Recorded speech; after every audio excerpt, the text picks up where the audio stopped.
My name is Pishamon Ilpantong, and despite what's written up there, I'm the former chair, and I'm always the Asia Pacific member of the UN Working Group on Business and Human Rights.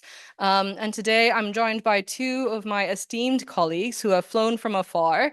Frauke Böhle from the OECD Responsible Business Conduct Center, and Geeta Rollins from the Multinational Enterprises and Responsible Business Conduct Unit of the ILO. And so it gives me really a lot of joy and a lot of pleasure to be here with you today, and in particular to have my two colleagues here with us, because it's a special occasion when the stars align and we are also all aligned. The UNGPs, the ILO MNE Declaration, and the OECD Guidelines. So I'm going to start with just a brief kind of introduction and also some messages that are cross-cutting across all of our three organizations and instruments. And then we'll go into a little bit about each of the three instruments so that you have a better sense of what they are, what they do, and why they're important.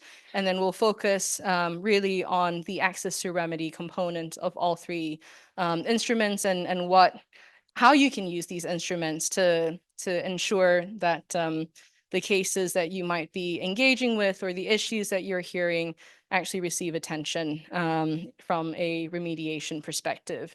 So with that, let me check first whether our colleagues, Frauke, Geeta, would you like to say anything?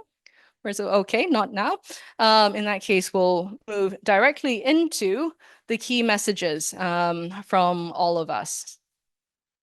So as you can see here, if my head is not blocking your view, the key message, right, is a very straightforward and simple one in a way, which is that responsible business is everyone's business. And I'm sure that you wouldn't be here in this room if you didn't care about business and human rights, and if you didn't see responsible business as your business too. And so if you look across the three instruments, you'll find the Tripartite Declaration of Principles Concerning Multinational Enterprises and Social Policy, or the ILO MNE Declaration, the OECD Guidelines for Multinational Enterprises on Responsible Business Conduct, also known as the OECD Guidelines on RBC, and then the UNGPs, Guiding Principles on Business and Human Rights. All of these three instruments reflect and represent a coherent and complementary approach to addressing responsible business conduct and business and human rights more broadly, and represent, I would say, a consolidation of international human rights standards as they pertain to business operations in particular. And so, in conversations with the OECD and ILO, we often emphasize how important it is, this policy coherence that exists across our three instruments. And so this really is to emphasize the point that you see up here, that there is this shared overarching principle of responsible business conduct that cuts across all of our three instruments, that emphasizes here that all companies have the responsibility to avoid and address adverse impacts on human rights, on society, on the environment, while making a positive contribution to economic, environmental, and social progress. And so if we look across the three instruments, these are the five main common elements that you see across all of them. First is that they serve as a framework for all companies, for all businesses. So they apply to all businesses, regardless of size, regardless of sector. They reflect a shared understanding of impact in terms of, the adverse impacts that are important in terms of impacts that need to be addressed, prevented, mitigated, remediated, and so forth. They also have embedded within them the importance of conducting due diligence, human rights due diligence, risk-based due diligence. The importance also of businesses fulfilling their responsibility throughout their operations, including in supply chains. as well as the importance, of course, of access to remedy. And there is a reason for why this year's Responsible Business and Human Rights Forum is focused on access to remedy, because it is an area where we need to see more action and where progress has usually been much more limited compared to other aspects, like, let's say, due diligence and all that. So, bearing in mind those 5 common elements that speak across the 3 instruments that we represent, it's also important to remember that these that responsible business conduct, the meeting, fulfilling the responsibility for businesses to fulfill their responsibility to respect human rights, all of this is crucial to achieving the Sustainable Development Goals, or SDGs. And as we've been hearing from the Summit for the Future, sorry, it's more crucial or critical than ever before for us to work together to meet the demands of sustainable development for the sake of intergenerational equity. And so responsible business here serves as a powerful driver for sustainable development, for the Sustainable Development Goals in particular. Fancy chart there, but it is a way, responsible business conduct that is, it is a way to drive large-scale positive change across the SDGs, and it also serves as a way to integrate the SDGs into core business and management processes. So I would say this, the guiding principles often, well, they are focused on the mitigating, preventing, addressing the adverse human rights harms that are related to business operations and relationships. But it's still important for us to focus on how responsible business conduct can also drive positive impact as well. And so thinking holistically in that way is important to advancing the business and human rights responsible business conduct agenda in tandem. All right, so let's go into a little bit more detail about each of our different instruments. And we're going to start with the one that I'm sure all of you, or many of you, will be aware of. In fact, I think you're aware of all 3. But the UNGPs are, of course, the reason why we have the Responsible Business Conduct is to help disseminate, Responsible Business and Human Rights Forum is in order to disseminate and promote the implementation of the UN guiding principles here in the Asia-Pacific region. And as you can see here, I won't go through all of these points, but the UNGPs apply, again, to all businesses, regardless of size, sector, country, and they apply throughout a business operation, throughout a business's entire operations too. And they emphasize the complementary responsibility between states on the one hand and businesses on the other.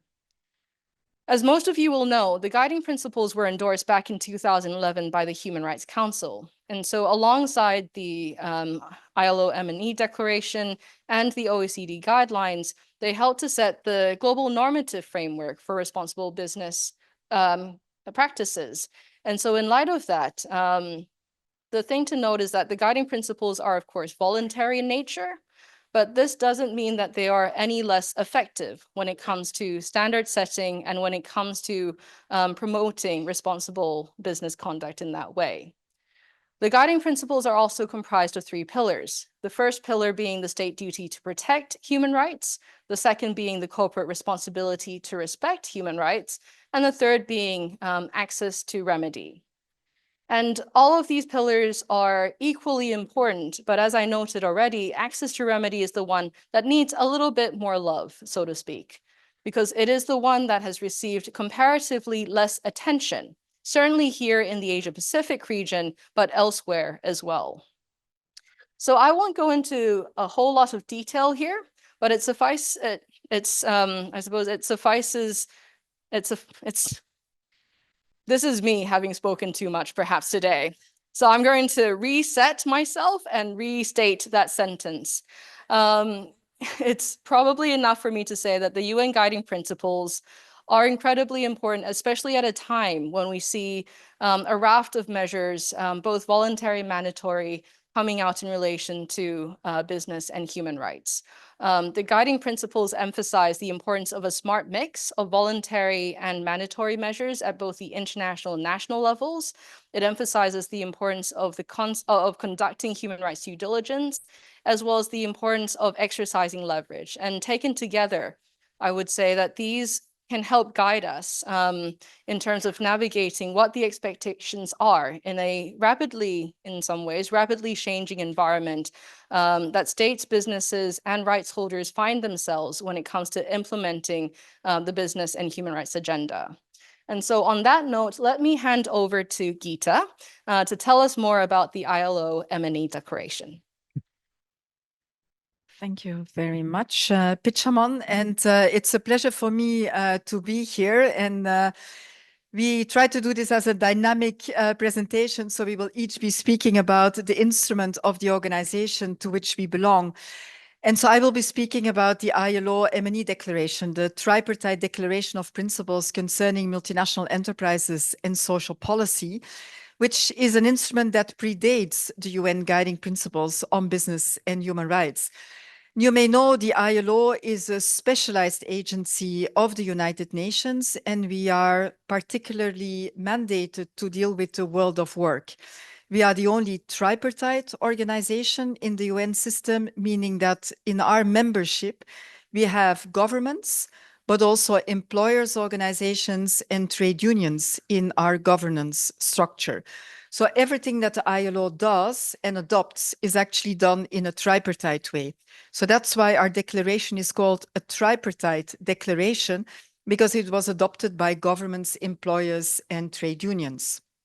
And that is important, specifically because when you are dealing with issues of responsible business, the contribution of enterprises to decent work, to ensuring they do not infringe on human rights, it is important that you find common ground between these different actors when it comes to very often very sensitive topics.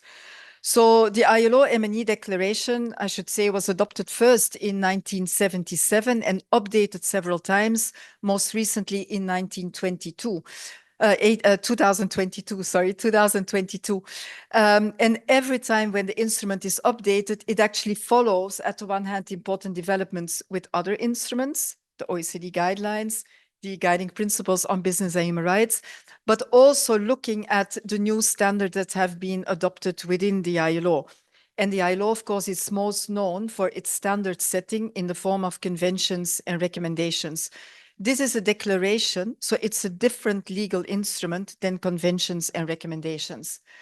And it's actually the only instrument of the ILO that directly speaks about responsibilities of enterprises, both multinational and national enterprises, and it looks at their responsibilities in addition to what governments and social partners need to do. And it's the same as you find in the guiding principles. It's clear that those actors have different roles to play, but they are very complementary in advancing, first of all, or encouraging the business contribution to socio-economic development and decent work, and make sure that business do not adversely impact or their operations do not have an adverse impact. So these are the two objectives within the MNE Declaration. It provides really detailed guidance. So from a content point of view, general policies, employment, training, conditions of work and life, and a very important chapter on industrial relations. So it's addressed to governments, both home and host countries, governments of multinational enterprises. And in there, it really has a number of concrete recommendations of what governments should be doing to put in place a conducive policy and legislative environment to ensure that actually business contributes in a positive way to socio-economic development, while at the same time, of course, governments needs to make sure that workers are protected from any kind of violations within their countries. And of course, in the context of the ILO, this has a lot to do with labor law, labor inspection, labor administration, and so on. So it is within this broader context that also then the recommendations, of course, to companies come out.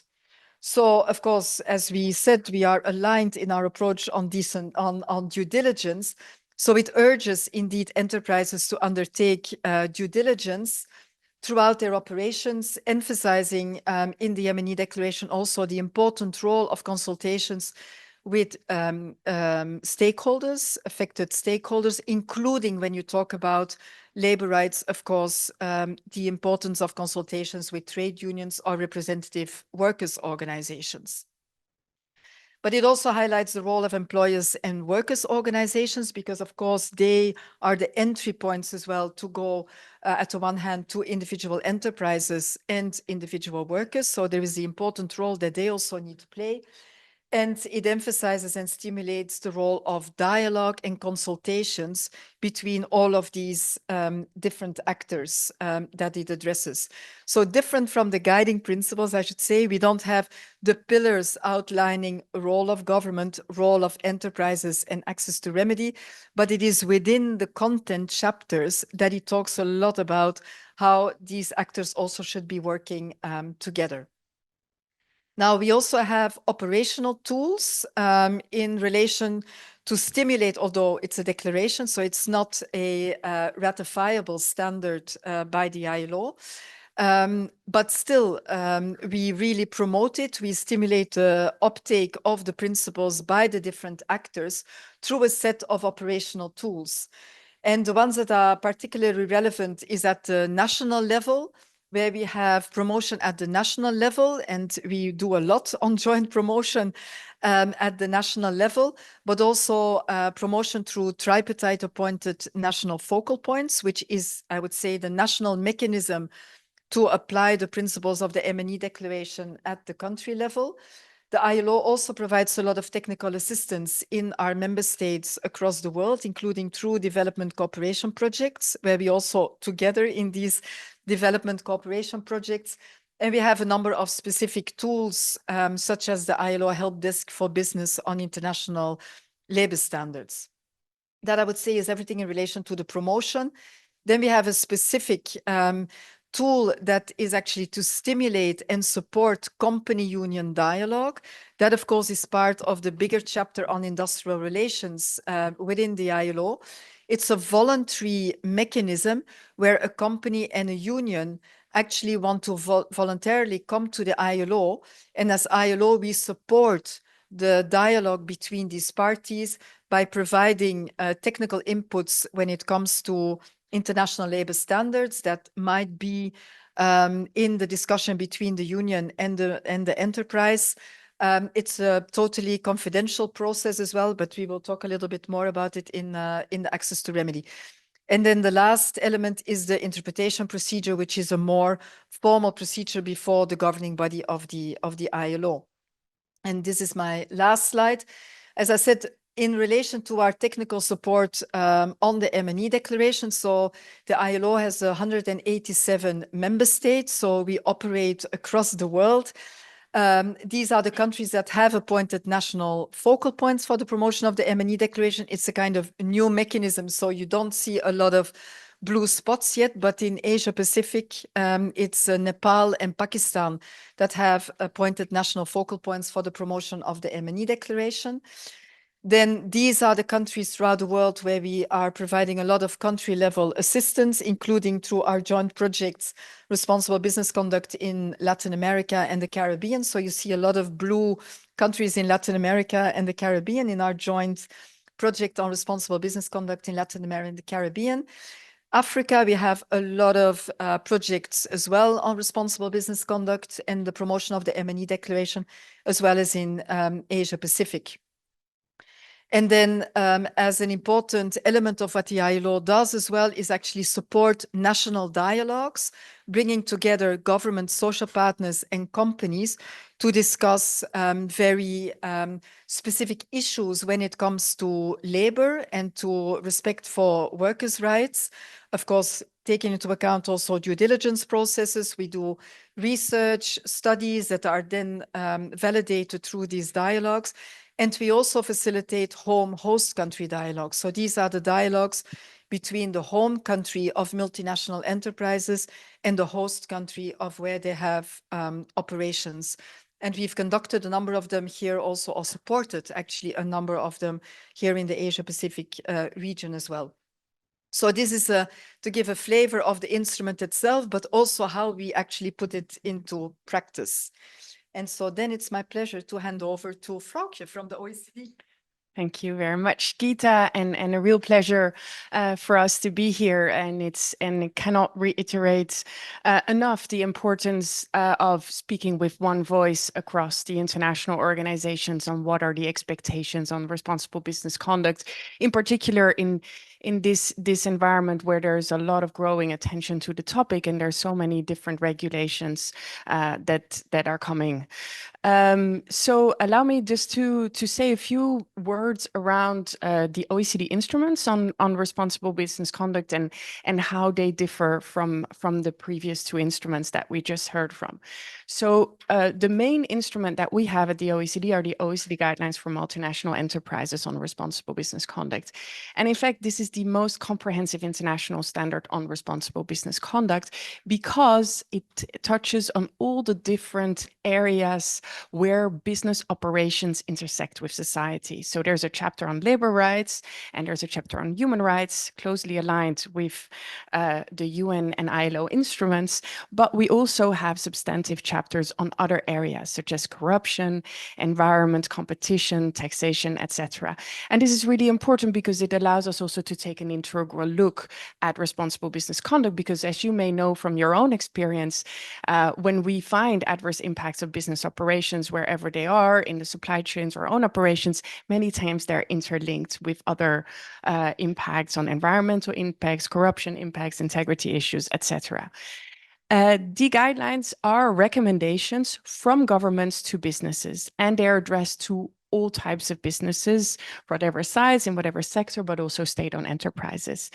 They're open to OECD members. So currently there are 38 OECD members, but they're also open to non-OECD members. And actually, there's a small typo on the slide. We thought we had corrected it, but there are actually 52 countries that have adhered to the guidelines.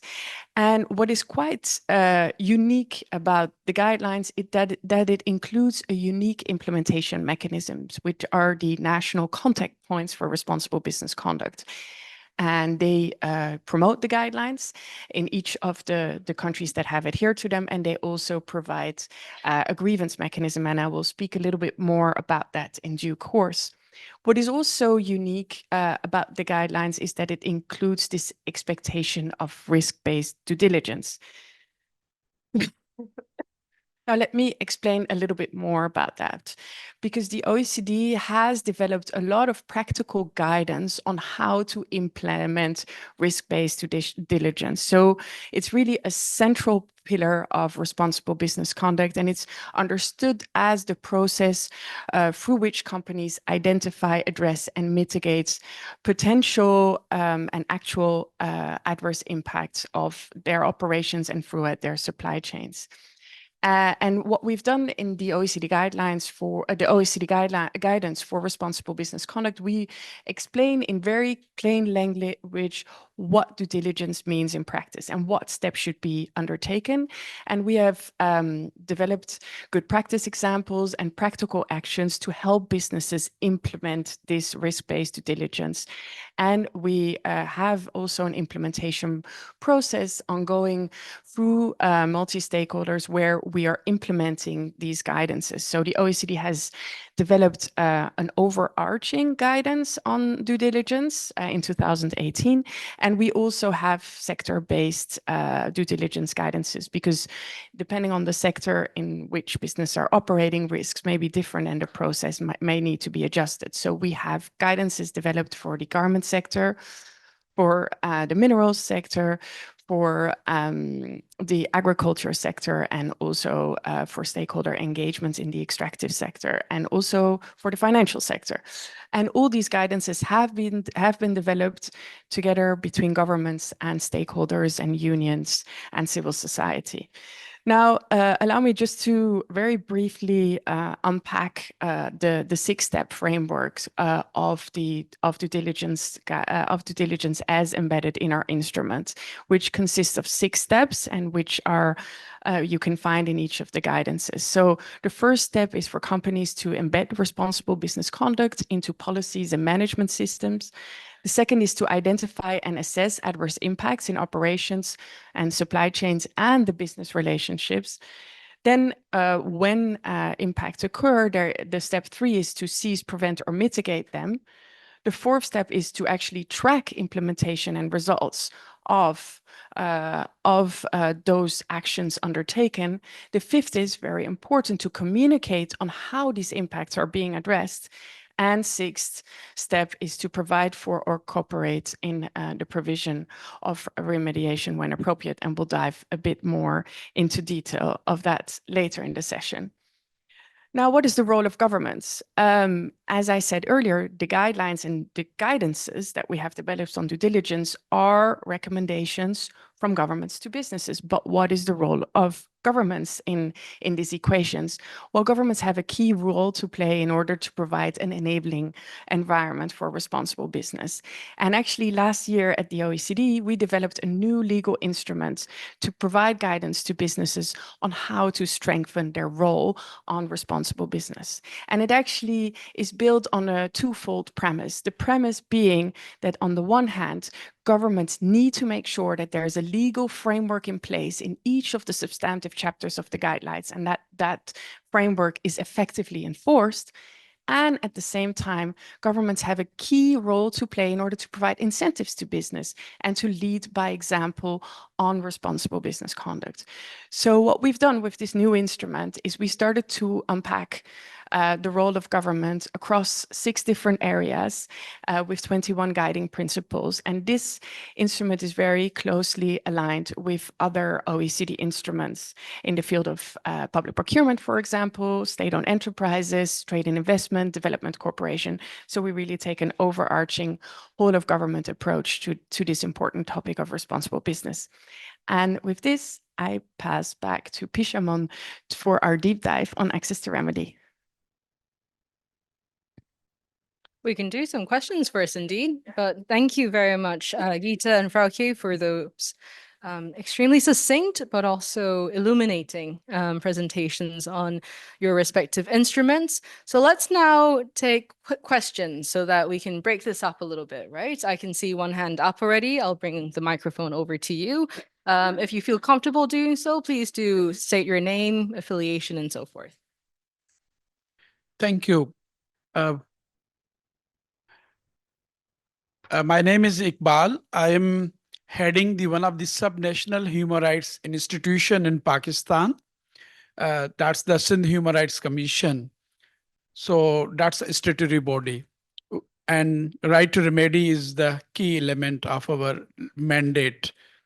I just want to have a query to the ILO colleague. That's a very good thing, because in the morning, we told that we need to engage with the academia and the business and human rights institutions, particularly incorporating the business related, like it's not only the UNGP guidelines. I am very enlightened to see many guideline of ILO and OECD, that the graduates who are graduating and doing the post-graduation or undergraduation in the business related administration degrees, they should be also taught these in the human rights education in that context. But my query is how there is a link between this soft law and the hard law, because as you mentioned, you work in Pakistan. Pakistan is a state party to the International Covenant on Economic, Social, Cultural Rights. When Pakistan submits this state report, civil society also reports. There, the role of ILO is missing. What I'm saying, missing in the sense that you only engage with the government, employer, and the employees. Here, at the implementational level, what are the recommendations regarding economic, social, cultural rights in that instruments? What are these in National Action Plan? or even the UPR outcome document or other ILO monitoring bodies. So this level should be incorporated into business and human rights. I suggest engagement of the ILO country level teams with beyond these tripartite mechanism, with NHRIs, with subnational human rights institutions, even from framing of the law and compatibility. In Pakistan, there is a movement to consolidate the labor code. And there is a big cry in Pakistan that this labor code drafting is only in the closed room by the ILO advisors and consultants, where other stakeholders are not, where bonded labor is formalized, where informal sector is formalized, where many other issues are formalized. So that's my concern, that we need to have a due diligence it with all other stakeholders. Thank you. Thank you for your comments and questions. And just for those colleagues who are standing in the back, there are 2 seats available here and 1 seat over there, but we can move it for you so that you don't have to sit up here with us if you prefer. But if you'd like to move, now's probably the time. In addition to that question, do we have anyone else who'd like to ask a question about what's been discussed thus far? If not, then I will give the mic to Geeta. Yes. Yes, well, thank you very much for the question. And you actually highlight a few very important elements when we talk about policy coherence. I think that is something that is absolutely critical in a lot what we do. And this session actually, I think, is a very good illustration of what at least we try to do at the international level when it comes to policy coherence. So first of all, in relation to human rights education in business schools, I think that was your first observation. So actually this afternoon, just at 4:30, there is another session on incorporating labor rights in business school education. So maybe you can, because we have been heavily engaging also with business schools, so that can be quite informative for you to maybe go to that session. Then, you know, the link between soft law and hard law, UPR systems, then committee of experts in the ILO. I think that is indeed a very interesting question, how you have different follow-up mechanisms, of course, in the different UN institutions that are standard setting. And indeed, Pakistan, under the ILO, is under the supervisory body for all of the conventions that Pakistan has ratified. So the ILO conventions that Pakistan has ratified. Then you have Pakistan under the economic, social, and cultural rights, you know, the UPR, everything. But that is, of course, before the Human Rights Council. That doesn't mean that there are no bridges between them, because very often the ILO is then asked to also provide inputs to the UPR report. Or we are being asked to, even before these reports are drafted, basically to provide inputs or participate in the discussions. So I think there is definitely a big link. And in Pakistan, the National Action Plan on Business and Human Rights was elaborated and adopted some time ago. And for me, that was actually a good example, at least. I mean, I don't know about the implementation, but at least on the text itself, how there was a clear link between what was happening in human rights, if I may say, and the link to labor rights, because it actually highlighted also the conventions that Pakistan had ratified before the ILO, including some of the elements that Pakistan should be working on based on the comments of the Committee of Experts in the ILO. It also highlighted some of the conventions Pakistan is encouraged actually to ratify when it comes to that. So there is definitely there, I could see the link in the National Action Plan.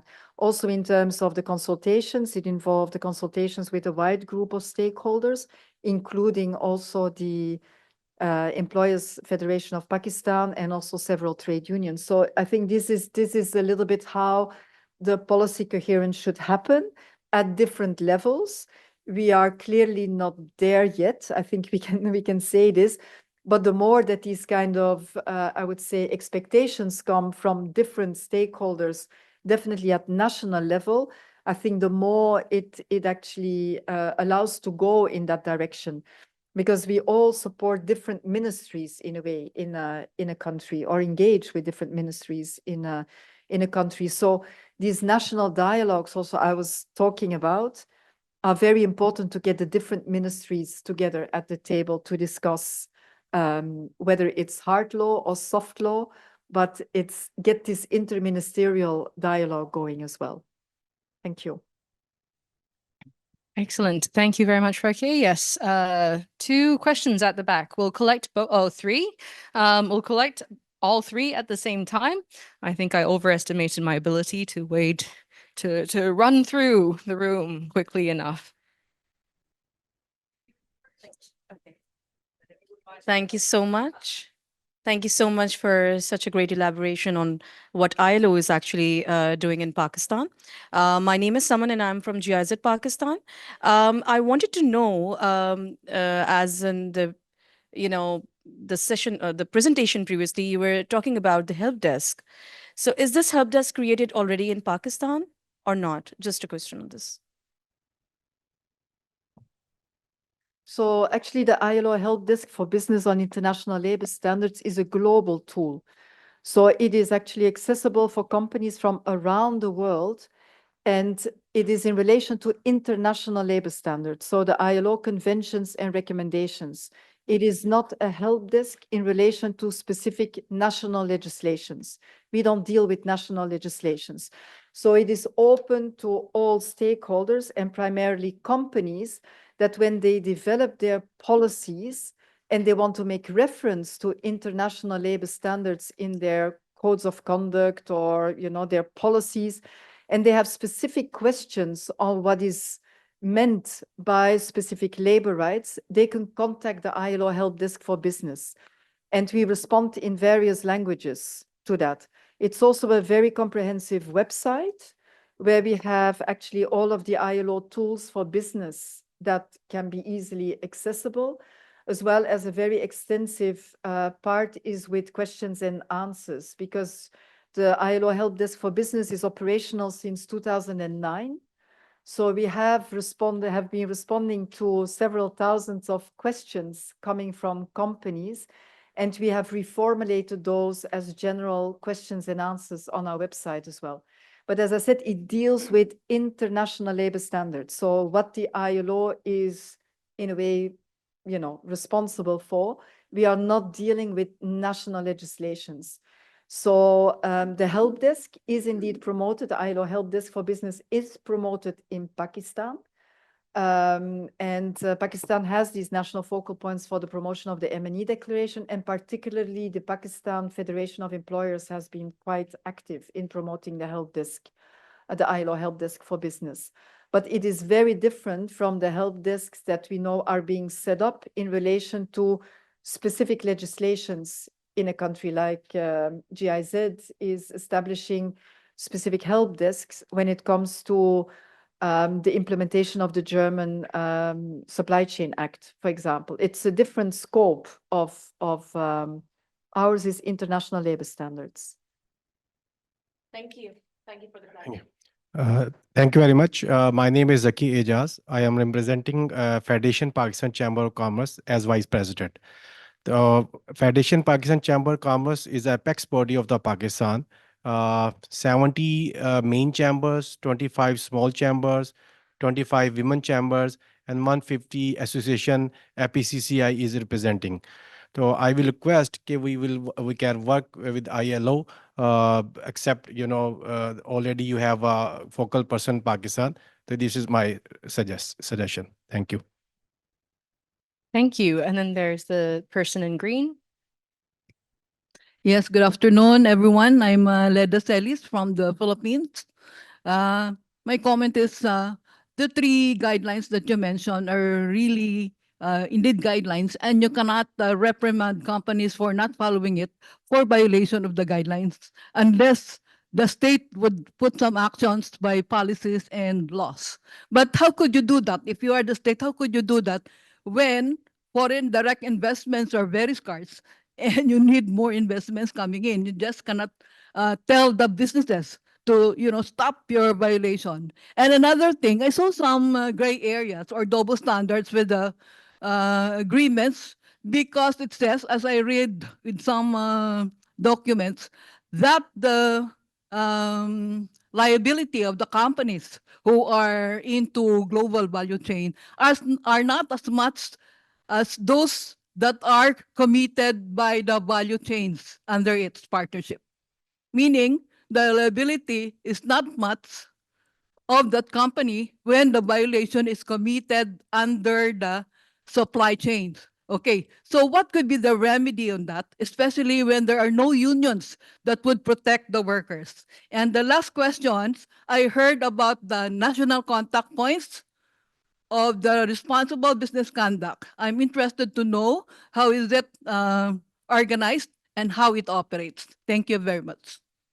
Thank you. So I think part of your question will actually be addressed in the second part of our collective presentation. But I understand, Frauke, you would like to address the question about hard and soft law and how they interact. Yeah, thank you, Pishamon. And I wanted to come back actually to the first question from the gentleman here around the linkage between hard and soft law, which I hope to a certain extent will also help to clarify some of the questions from our representative from the Philippines. So a big question I would imagine that lots of you will have in this room, I mean, the international standard that we just spoke about are soft law instruments. They are not binding. Yet, as you may also know, a lot has happened recently around these expectations for responsible business conduct being incorporated into binding regulations, and notably those from the European Union. And in particular, I'm talking about the Corporate Sustainability Due Diligence Directive, which has just been adopted. So a question that we get a lot is, how do these international instruments actually relate to the CSDDD? So here, I think it's really important to clarify that the CSDDD actually, to a large extent, aligns with the 3 international instruments that we have just presented, with some adaptations, because the CSDDD has a mandatory nature, and these instruments were designed as soft law instruments. And in fact, the risk-based due diligence approach, which I spoke about, is actually at the heart of the CSDDD. And it is based on the due diligence process as set out in the 3 instruments.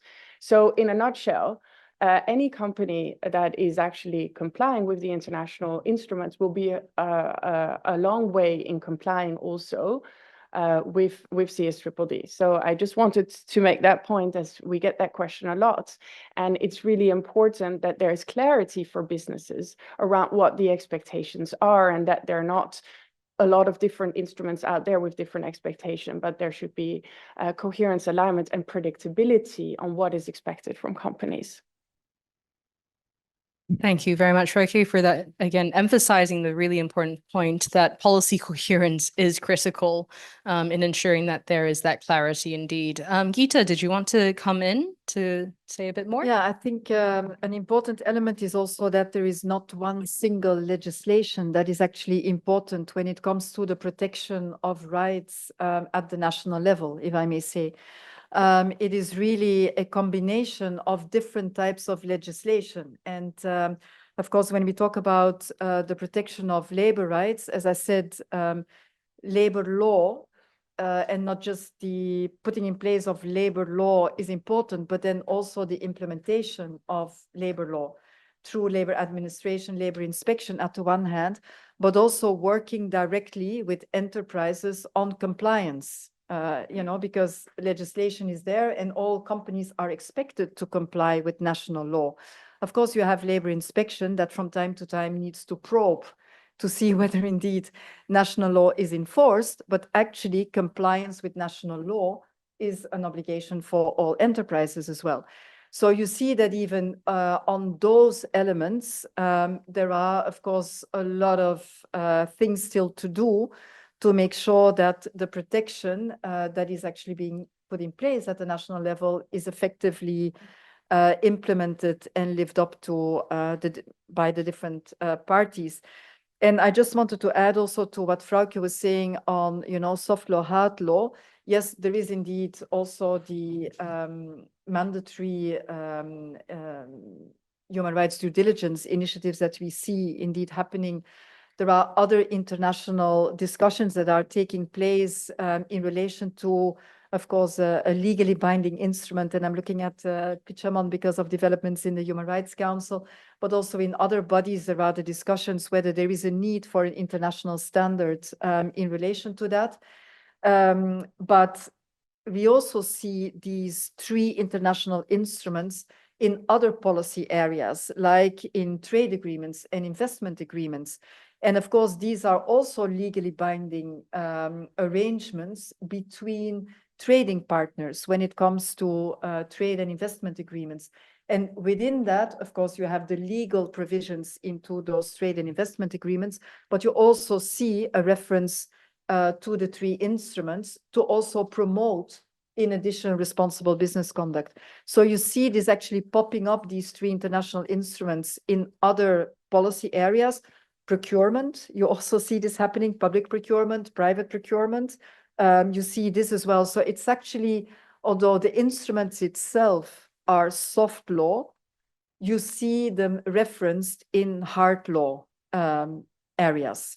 So they are less soft than actually what they used to be, because other parties use them in hard law settings. I just wanted to add this.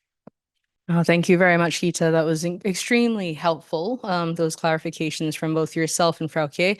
And I think altogether, from the perspective of the working group, the key message here is that smart mix, right, of voluntary and mandatory measures, that smart mix continues to be pivotal in accelerating the implementation of the business and human rights agenda. So now we're going to move into the second part of this joint training, and we're going to focus on the remedial mechanisms that exist across the 3 instruments. Before I jump in, can I just get a sense from the people in the room, how many of you have actually approached either the working group, the OECD, or the ILO in relation to access to remedy or seeking, like with your grievances and things like that? Show of hands, yeah, fair few. Okay, excellent. So if you have any experiences from that you'd like to share with the group in terms of, how you were able to engage or access the different mechanisms, please don't hesitate to raise your hand and share in the next section.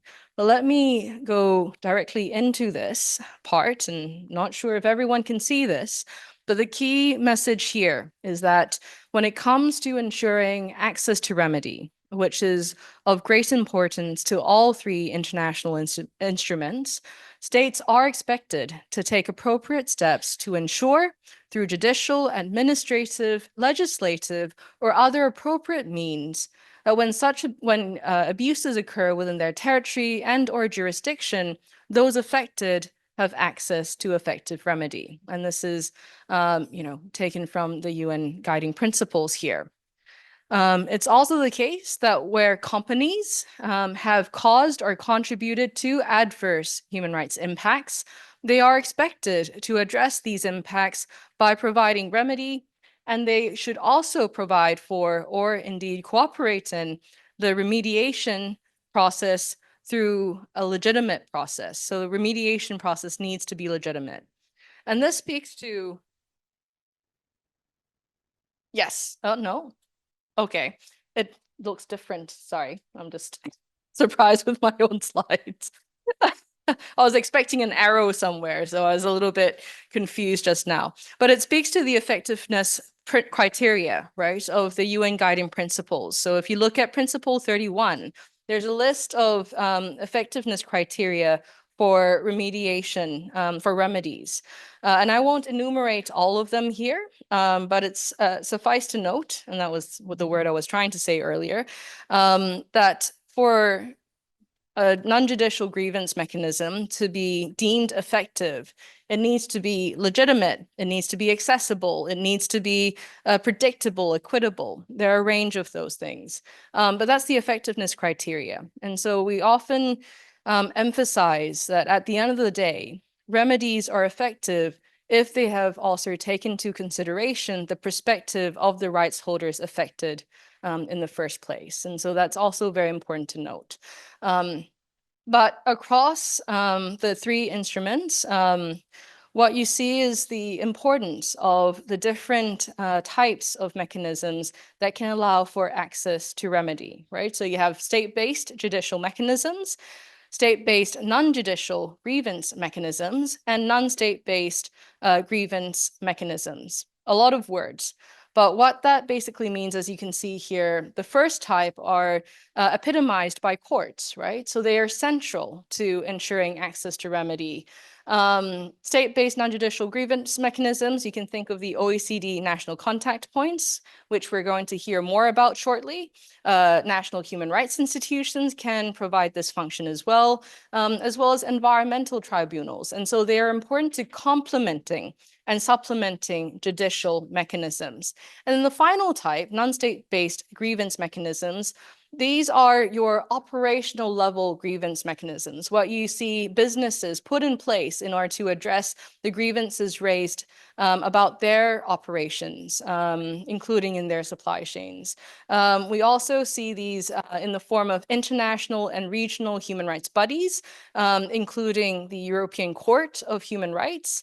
And I know that the ASEAN Intergovernmental Commission on Human Rights, or AISHA for one, has been talking for a long time now about the possibility of establishing a similar court within their remit as well.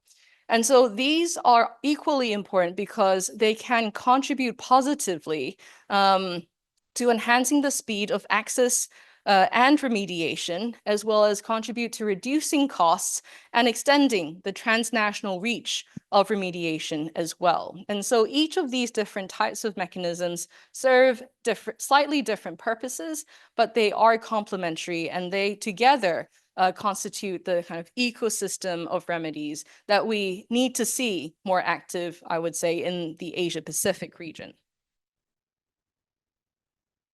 And so for the working group, how do we contribute to all of this?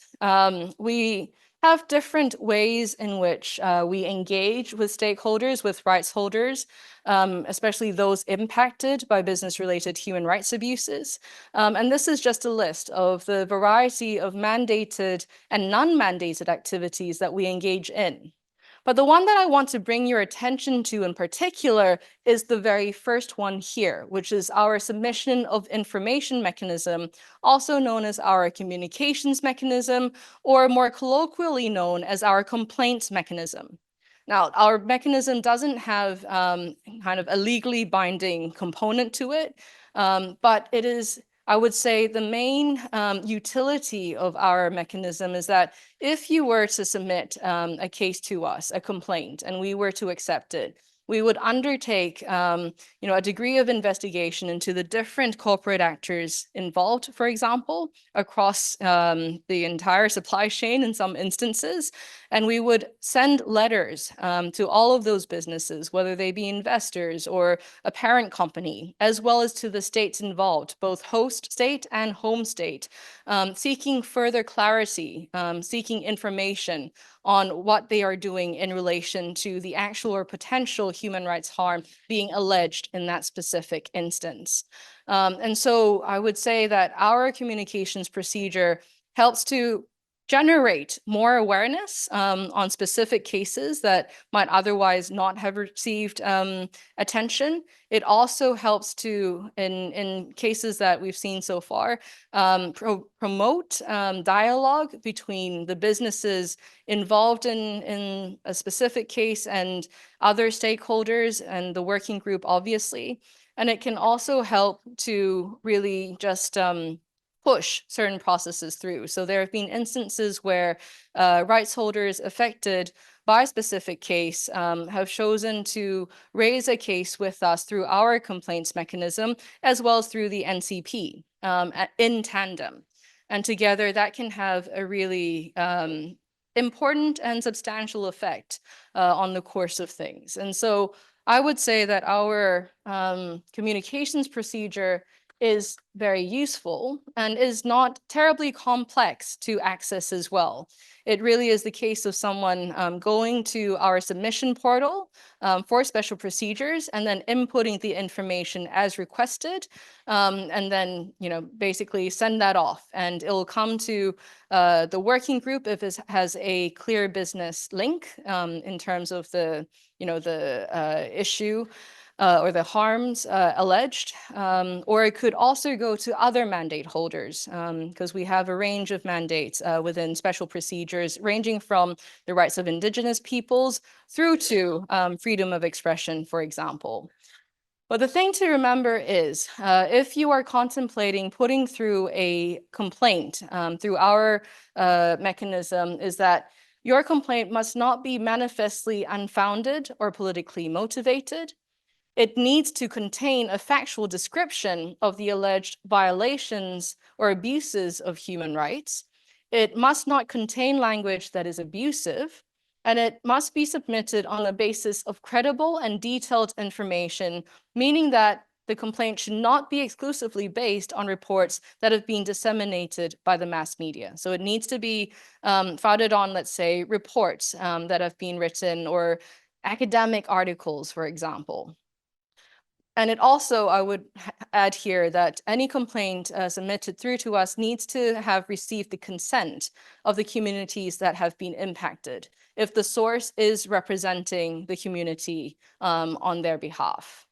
So again, it's a pretty simple mechanism, and I would say that even though we can't really enforce whether the businesses or the states involved change the way they're doing things, and there have been instances where the businesses don't even respond, even so, the communications procedure that the working group is a part of, it still has its utility.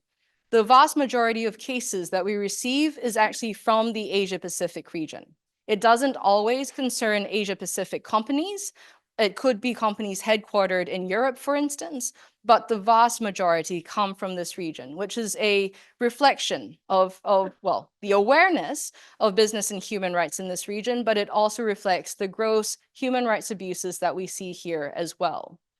And there have been instances where, for example, a state or a business has not responded to the letters that we send them, and this gets reported in Human Rights Council reports. And as part of that, there have been instances where, in the case of a state, donor countries decide to not provide further funding to that government, for instance. So there can be different ways in which our letters have had an impact, a positive impact on the development of a specific case. In other instances, the letters have served as a departure point for dialogue with the businesses or development financial institutions or investors implicated in the cases that we accept. And so this can also have positive ramifications, just not as publicly visible, for example. But being mindful of the time, I am going to pause myself here, and if people have more questions, we can address them towards the end of the second part. And I will now hand over to Geeta. Thank you very much, Pichamon. So yes, thank you. So maybe on this part, maybe I should say that, of course, the work on the MNE Declaration is only a small part of actually what the ILO does. The ILO does much more than just the promotion of the MNE Declaration, of course, through our conventions, recommendations, supervisory mechanism of the ILO, and so on. The same, of course, applies to access to remedy and examination of grievances and settlement of industrial disputes and so on. But when we look at the MNE Declaration, within it, there are actually in various chapters of the MNE Declaration, whether it concerns employment, whether it concerns occupational safety and health, and specifically in the section on industrial relations, because we see access to remedy, of course, very much as part also of good industrial relations, and highlighting the importance of social dialogue and also collective bargaining, because all of that can actually be part of access to remedy and settlement of grievances. What we find in the MNE Declaration is exactly what Pichaman also already outlined, is a clear duty of the state to actually ensure that rights holders have access to remedy in the case of violations. And the state has the responsibility or the duties to set up various mechanisms, if I may say, of access to remedy, judicial, legislative, and other means such as non-judicial mechanisms. So that is also what we find, the language we find in the MNE Declaration. And of course, when you look at labor rights, as I said, we already talked about labor administration, labor inspection, but of course, labor courts also exist in many countries around the world. The effectiveness of these labor courts is, of course, something we can always, I think, improve, and we work a lot with judges and so on. But these institutions actually exist. So we work a lot actually on strengthening national institutions, or supporting the strengthening of national institutions so that workers have access to remedy within their countries, where the access to remedy also should happen. But we know that we do not live in a perfect world. And so also, of course, there are expectations specifically to enterprises when it comes to access to remedy. And in the MNE Declaration, we actually have two very specific recommendations when it comes to that. And the first one is, of course, that all enterprises, multinational and national, are expected to respect the right of workers to have all their grievances processed without suffering any prejudice. And of course, especially when it comes to workers, very often we know there are issues with freedom of association. We know there are issues in relation to consultation mechanisms within the enterprise. So that is why it's very clear that it has to be done without suffering any kind of prejudice, because we see this is, of course, often happening. And secondly, when it comes to supply chain specifically, in the MNE Declaration, and this was a paragraph that we negotiated, I mean, not we, but the tripartite constituents negotiated for quite a while, is it clearly says that enterprises, specifically multinational enterprises, should use their leverage to encourage their business partners to provide effective means of enabling remediation for abuses of human rights, especially in countries which do not abide by the principles of ILO conventions pertaining to the fundamental principles and rights at work. I don't know how familiar you are with the fundamental principles and rights at work of the ILO, because I didn't mention it. But so there are basically 5 fundamental principles and rights at work: freedom of association and collective bargaining, elimination of child labor, elimination of forced labor, non-discrimination in employment. And the last one, which was the new one since 2022, is a safe and healthy working environment. And each of these 5 fundamental principles and rights at work are actually derived from 2 fundamental conventions within the ILO. So countries that at the one hand have not ratified those conventions or do not abide by those principles, here we highlight a specific role for enterprises when it comes to access to grievance mechanisms. So this is actually a very important component when it comes to access to remedy. So we work, of course, at the one hand, as I said, with governments on strengthening national institutions when it comes to access to remedy for workers. But we also work directly with enterprises. And I just took here a specific tool that we developed together with the International Organization of Employers. It's a self-assessment tool for enterprises based on the guidance of the MNE Declaration.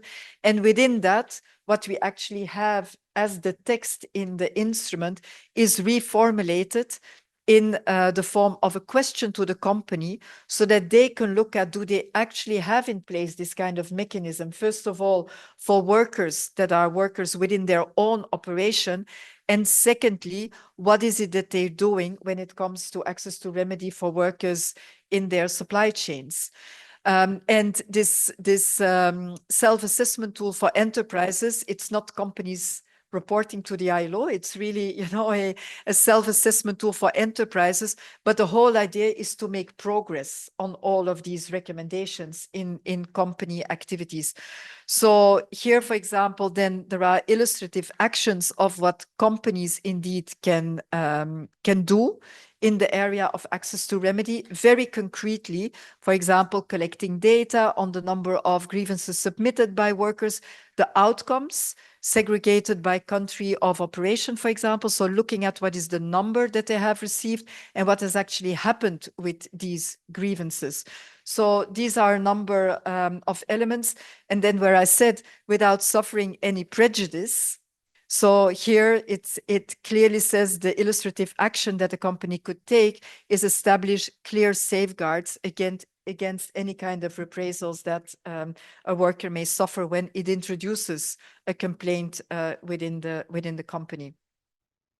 And then finally, we have, of course, again, in our supervisory mechanism, we have a lot of discussions on access to remedy in relation to specific standards of the ILOs, particularly looking at the role of government. Since 2017, the ILO also have a specific procedure on supporting company union dialogue. It's not a formal complaint mechanism because we actually need to receive a request both from a company and from the union for the ILO to facilitate such a dialogue.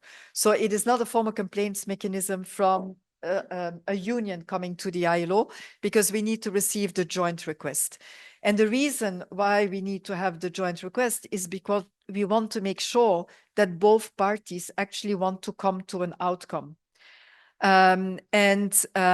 That it's really based on, I would say, good social dialogue between both parties. And that is also one of the objectives of this company union dialogue. Sometimes when there is a conflict, you see that it's very difficult for both parties to still talk to one another. And so what we see is then they come to the ILO because it's about labor standards, about labor rights, to actually facilitate both parties to start engaging again and to actually find an outcome that can then be part of building better industrial relations at the national level between the company and the union. So it's a voluntary procedure. We need the joint request from the company and from the union, and it's a totally confidential process. So we do not make public the name of the company. We do not make public any of the procedures actually that we have been working on. I can only say that so far we've had 9 of those requests that we have been working on, most of them coming from this region, I should say, and all of them dealing with industrial relations. So either freedom of association or collective bargaining. And in most of the cases, we were able to, I mean, we call them cases, but most of the dialogues, we were indeed able as ILO to support a positive outcome.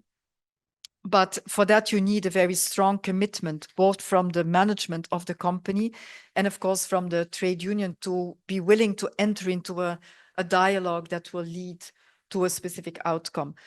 What we've seen where it didn't work was actually when sometimes you have a law firm getting involved, because then all of a sudden it becomes a very different dialogue than when you have management and unions directly negotiating and agreeing on an outcome that is informed by technical advice from the ILO. And I think that is something, of course, as I said, it's part of building good industrial relations in a company. And for that, you need a clear willingness from management and from worker side to come to good outcomes that is in the interest of both parties. So with that, I hand over again to Frauke to talk to us about the specific instruments from the ILO. You see, we're already in exchanging each other's organizations. So allow me to say a few words about the national contact points for responsible business conduct. So as I said earlier, the OECD guidelines for multinational enterprise on responsible business conduct is a soft law instrument. So it's a non-binding instrument. Yet, every country that has adhered to this instrument has a binding legal obligation to set up a national contact point. So that's important to remember. So each of the 52 now countries that have adhered to the guidelines have set up a national contact point. And what do? Well, they have a twofold mandate. On the one hand, these national contact points have a responsibility to promote the guidelines and to promote the OECD instruments on responsible business conduct and the due diligence guidances that I've been speaking about. And on the other hand, they function as a non-judicial grievance mechanism. So they can receive complaints. And a submission of a case we call a specific instance.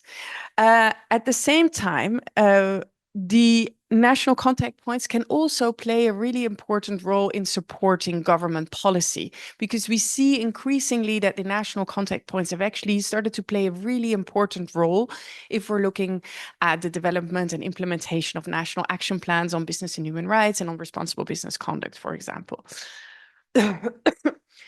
So also for the OECD, there are a number of criteria that the NCPs need to comply with in order to function effectively, in order to make sure that there's an equal level playing field across the 52 NCPs. And these relate around accessibility. The mechanism needs to be accessible. It needs to be visible to all the relevant stakeholders and business groups. It has to be predictable. So it needs to have procedures in place on how it's going to be dealing with a case. It needs to be impartial and equitable.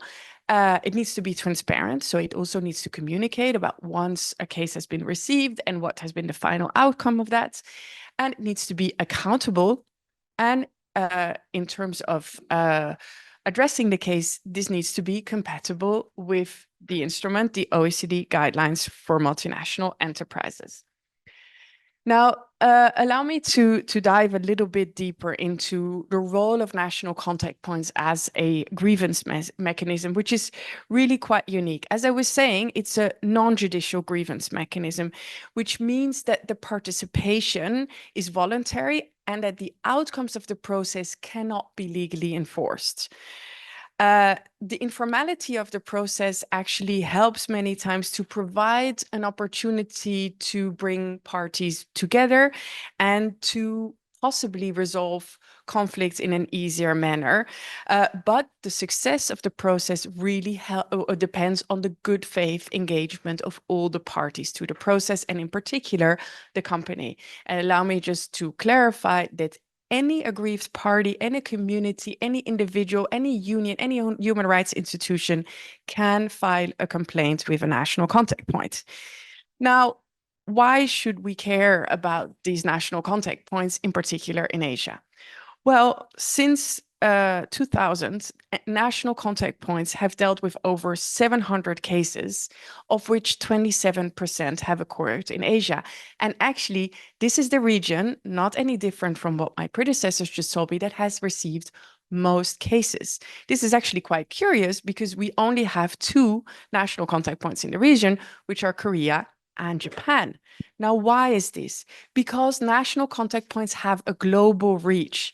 Now, what does that mean? It's the in and from principle. So a submission can be submitted for any violation which has been undertaken by a company, either operating in or from the country that is an adherent to the guidelines. So any subsidiary or any company which has a supply chain linkage to a company that is resided in or operating from a country that has adhered to the guidelines can be received by an NCP. So this is why there's a number of cases that have been received in relation to adverse impacts in the region.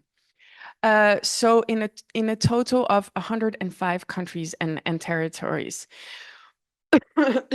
So what does this mean in terms of the outcomes? What we have seen in terms of outcomes of these kind of cases? So based on our most recent data, out of the number of cases accepted, over a third of those, the parties actually have reached agreement, and in 2/3 of them, there have been recommendations that have been issued. Now, maybe allow me to give you a little bit of a flavor and a sample of some of the issues that national contact points have been dealing with to make it a little bit more practical and realistic for you. So actually, it's been really broad, but over 50% of all cases have actually dealt with human rights issues and due diligence issues. And here are just a couple of examples from recent cases. So first of all, if we talk about gender issues, for example, there's an example where the Dutch national contact points have dealt with issues surrounding sexual harassment in a large food chain. We also have seen national contact points look at impacts of climate change, and in particular, indirect involvement of financial institutions that are providing lending activities to companies that have negative impacts on climate change.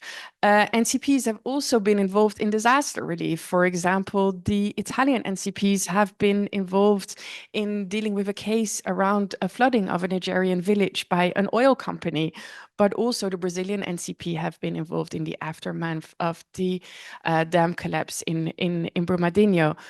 Then also NCPs have dealt with migrant workers issues, in particular the Swiss one, and around the construction in Qatar of the for the FIFA World Cup stadium. Then there are some cases surrounding land grabbing. An example is the Australian NCP, which has dealt with land grabbing issues in Cambodia and in a sugar plantation. And a quite recent case actually illustrates a rising trend for NCPs to also look at cases in relation to the digital economy.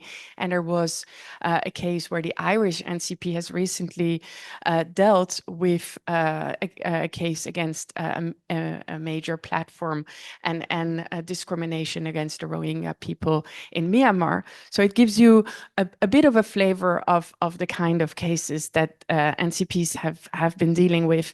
And actually with this, I would like to finish because I think we're hitting the end, and I'm really interested to hear also about the hands we show up earlier of those individuals in the room that have experience with the grievance mechanism, and we welcome any question that you may have. And I think with this, yeah, sorry, I just introduced the question and answers. I took the... I mean, Frauke, you did a much better job than I could aspire to at this stage. And would you believe it? Both of them have just gotten off planes and traveled like, what, 20 or so hours? So the fact that they are this articulate and I am not, well, says something about me, but it certainly speaks volumes about them. So as I give Frauke a moment to catch her breath, let's go back to all of you in the room. Do you have questions, experiences that you would like to share with us, or any points that you would like to seek further clarity on? Yes. Great. We'll go here, and then here. Go. Hi, my name is Hannah. I am joining from the consultancy side of this conversation. I had two very short questions while I was listening to the presentation. One, which is, how would you determine a politically motivated complaint submitted to you?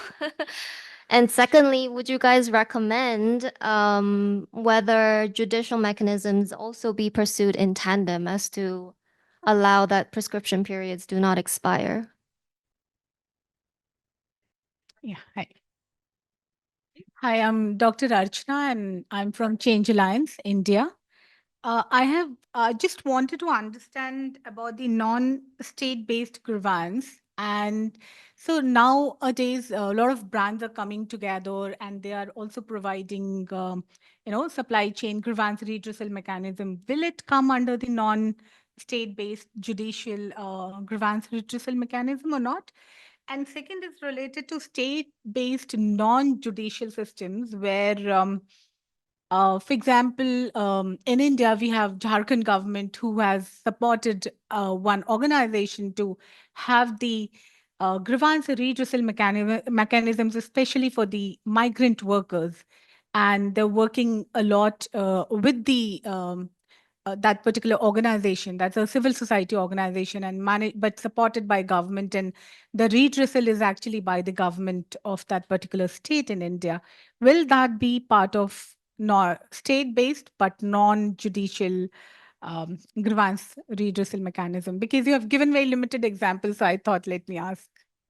That's a great set of questions. Yes, if you don't mind, we might go to the other person first, just to give a chance. Hold on. My name is M. Ravi. I'm a human rights lawyer from Singapore. I would just like to make a comment. The difficulty of this remedies or effective remedies is because national legislation is not, it's not implemented through the court. I mean, basically the ILO conventions and guidelines are not implemented. So they can't be simply ignored.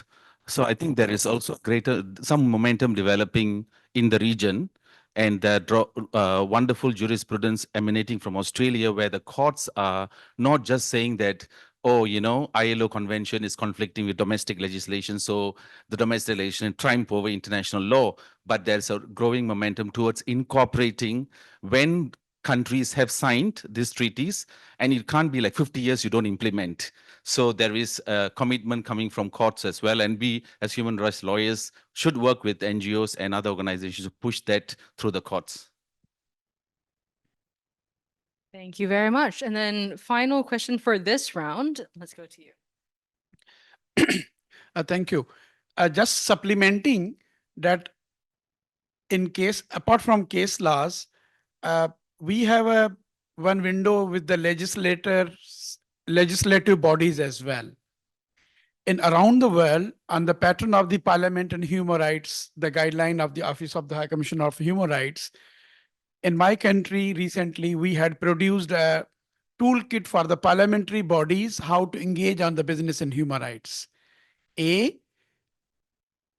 When a state is a party to these international treaties, how in the pre-legislative stage and the post-legislative scrutiny, these parliamentary bodies can have an oversight of the executive actions of non-compliance, A. B, they can have the public hearings of such collective nature of the systematic and widespread abuses of the human rights, like few cases you mentioned in the OECD chart, while whether it is an extraction of minerals, or it is the non-compliance of the corporate social responsibility, or it is the not adherence of the occupational health safety, or the minimum wage, or the contract employability. So I will be sharing with you the document which we had produced, my commission has produced, the engaging the parliamentary bodies for the business and human rights. And I will now revise in your light of presentation, OECD and MNE, we will include that. We should also include in the education that A, oversight of the parliamentary bodies, B, public hearings, C, compliance of the international standards, fourth, asking the question and answers within their parliaments on these standards, whether they are soft or hard laws. And fifth, engaging with the NHRIs and NHRIs in their engagement, and the civil society as a wider. So these can be a future good example, best practices for the region as well. Thank you. Excellent. I am mindful that we are close to our hour, but if people are willing to stay on for a little bit more, or if you need to leave, you can. I think we can extend the session by at least another 10 minutes or so, considering that we started a bit late too. Okay, I see a hand up and you look very, very keen on asking your question, so I can't say no. That's also a problem of mine. Thank you so much. My name is Virginia. I work for OECD Watch, and we're a global civil society network for NGOs who follow the OECD guidelines for multinational enterprises on responsible business conduct closely, and also support NGOs. And I need to go to moderate the next session on Thailand's accession to the OECD. So thank you for giving the microphone now. And I just wanted to share that we're very happy to see that over the years since 2000, there are indeed many more complaints being filed and resulting in agreements between companies, and it's been taking more seriously.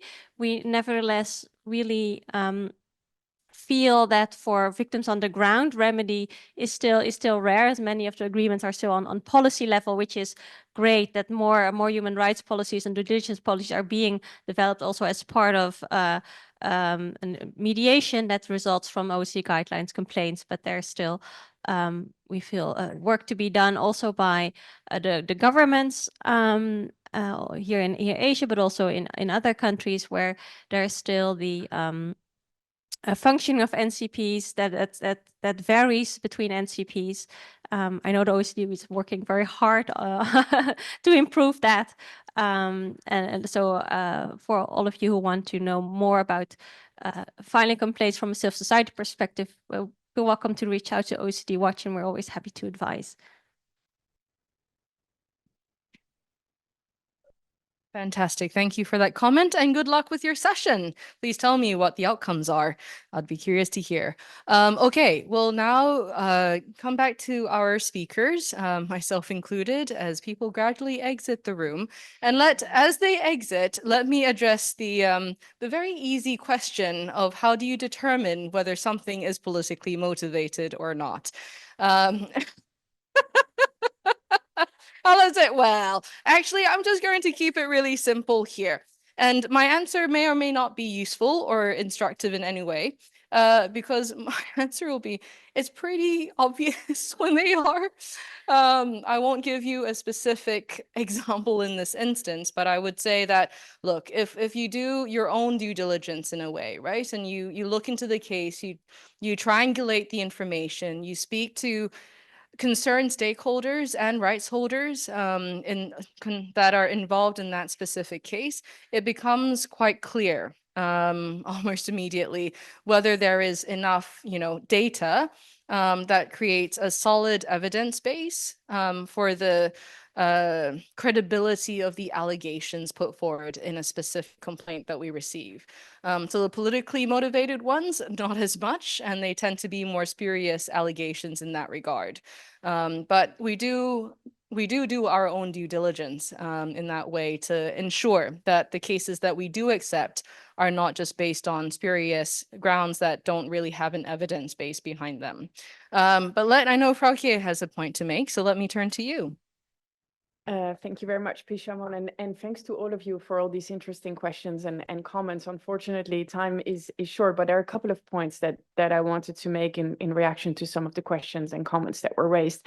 First of all, we look at access to remedy. We really need to look at the full ecosystem, and obviously that depends country by country. And we can look in a continuum of what are judicial, non-judicial, and state-based. And I know, for example, that in particular in certain sectors like garment, brands are also getting together and designing such grievance mechanisms like ACT, for example, which are complementary.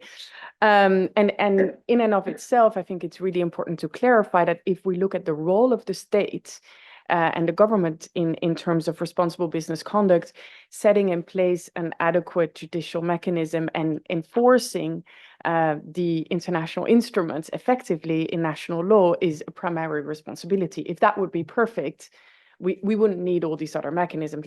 Let's be clear about that. But unfortunately, that's not the case. So it's important to in that complex environment that there are different avenues of remedy.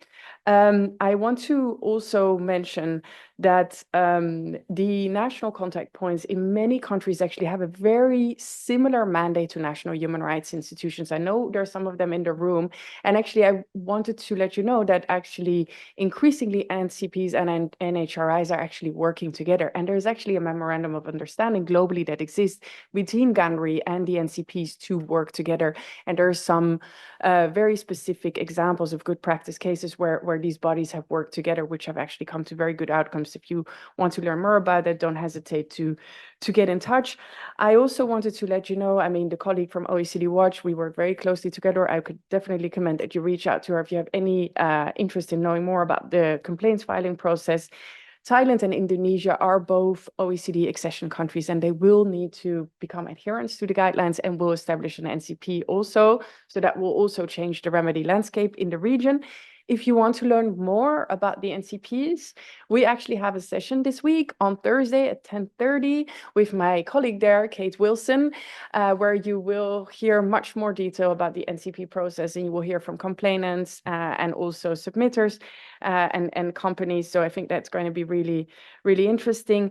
And last but not least, I also wanted to mention that the OECD has a really significant project which we just started in the region on promotion of responsible, resilient and green supply chains financed by the EU, where we're actually working in the region to promote the uptake of responsible business conduct with the different policymakers and businesses. So I just wanted to mention that. And if you want more information, don't reach out. Hesitate to reach out. Right, so already we talked about the broader ecosystem of access to remedy. I think it's really important, and I just want to, build on the observation from you actually as a labor lawyer. I think it's really important what you were saying in terms of the role of labor courts as well when it comes to enforcing, in a way, national legislation, even though it is not enforced by other parts of government. I mean, yeah, not to say judicial is not part of government, you're separate, obviously. But if government is not taking its responsibility to enforce its legislation, of course, as a court, you can actually enforce in a different way national legislation. And as such, what you were saying, the commitment to implement, the provisions of these international treaties to which your country is signature to, is indeed an important way of moving forward in this area on access to remedy. And as ILO, we've been offering trainings to judges on international labor standards because we indeed see that this is an important way forward as well. Just maybe on the state-based non-judicial, also in the labor area, there are actually a lot, in addition to labor courts, there are also a lot of non-state, non-judicial, if I may say, mechanisms other than purely the enterprise level grievance mechanisms. But we see a lot of bipartite institutions where you have employers and workers coming together. You also have services of mediation, conciliation when it's in the case of industrial disputes that are bigger. So there are quite a number of mechanisms when it comes to specific labor disputes that could be put into better use, if I may say. And also, as Frauke was making an announcement for the session on the NCPs, I should say tomorrow at 11 o'clock, there is also a session on access to effective remediation and access to labor justice tomorrow at 11, where we will have a tripartite panel actually from government, from employers and from the trade unions to highlight specific initiatives that they have been taken to enhance access to effective remediation. So also very welcome tomorrow at that session at 11. Excellent. Thank you very much for your comprehensive but succinct responses. I think we are really at time. I don't see any hands waving in the air. So I think this is a good time to perhaps conclude our session. Frauke was just motioning to me that don't forget to remind people that there is this document available for you to pick up on your way out. If you are a nerd merch like I am, then this is perhaps something to put into your swag bag. And I can't believe I just said all of those words in one sentence. But on that note, please join me in thanking our colleagues from the ILO and OECD. It's always such a pleasure working with them. And for the working group, we view both organizations as our close partners and indeed allies in the business and human rights space.